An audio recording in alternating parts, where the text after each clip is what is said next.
Հա, Ընդհանրապես մի բան, ըստ սովետի օրենքների, ուրեմն մենք էինք ստանում 2000 դոլար, բայց 200 ռուբլի ստանում էինք արձերը, մնացածը այս կողքից ծառայությունները, բժշկությունը, ուսումը,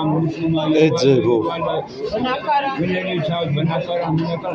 էլի մենք հետ էինք ստանում, չէր տալիս քոթերը, բայց հետ տալիս Էնի մենակ գրպանի ծախսեր, սենց ասենք, այդքան բան որ այդ անտեր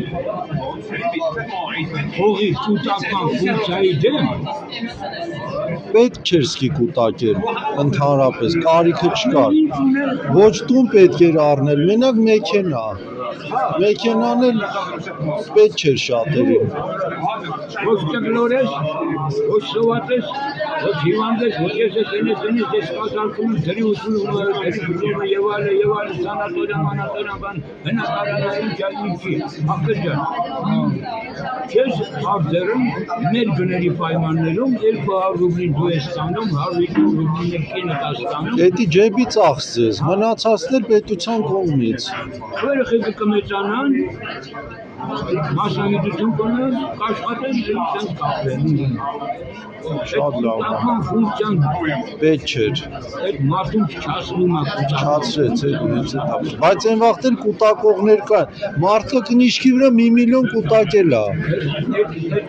հիվանդ մարդիկ եթե բացահայտ արել կարող է ինչ-որ արձանավոր հարցն նրանում է որ այդ կուտակողության մարդուն ի վերջո ստանում է դեպի գողության, թալանի, աշալակիրության և այլն Այդ կուտակողներն են էլի շահագրգռված որ քանդվեց սիստեմը որ ավելի շատ կուտակեն նախ որ այդ կուտակածը լեգալիզացնեն որ էդի արդեն իրանցն է այդ գախնի կուտակածը հետո նոր արդեն ավելացնեն ինչը եւ արեցին մի խումբ կուտոկ օլիգարխներ ձևավորեցին ում էր պետք ղեկավարը